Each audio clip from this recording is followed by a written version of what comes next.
शहापूर तालुक्यातील टेंभा येथील शासकीय आदिवासी आश्रमशाळेत 21 अल्पवयीन विद्यार्थिनींच्या विनयभंगाचा धक्कादायक आरोप समोर आला आहे.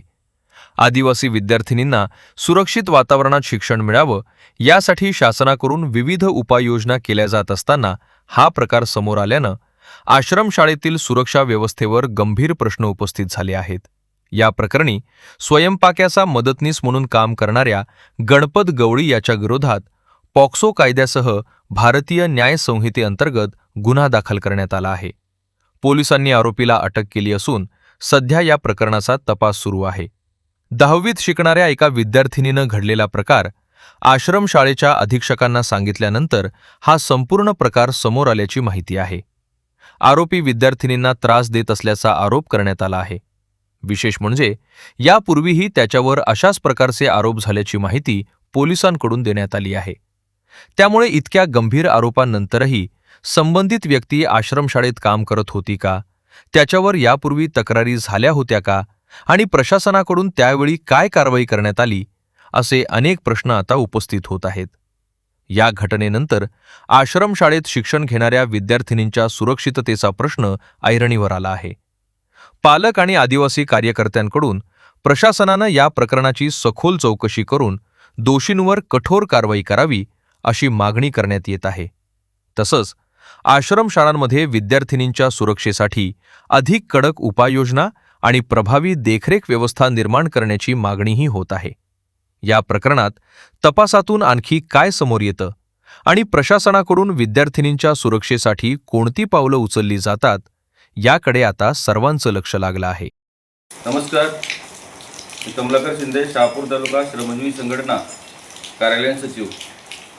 आपण बघितलं असेल, काल बुधवार दिवशी जो टेंभा आश्रमशाळेचा प्रकार घडला, त्या विद्यार्थिनींनी विनयभंगाचा गुन्हा दाखल केलेला आहे.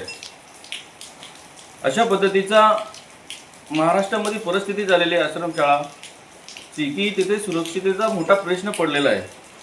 आज सुद्धा तुम्ही बघत असाल, कालच्या घटनेला अशा पद्धतीचा गुन्हा दाखल होतो, अशा पद्धतीचे विषय घडतात. हा सुरक्षिततेचा मोठा प्रश्न पडलेला आहे. आश्रमशाळेची सुरक्षितता आज किती ढासळलेली आहे.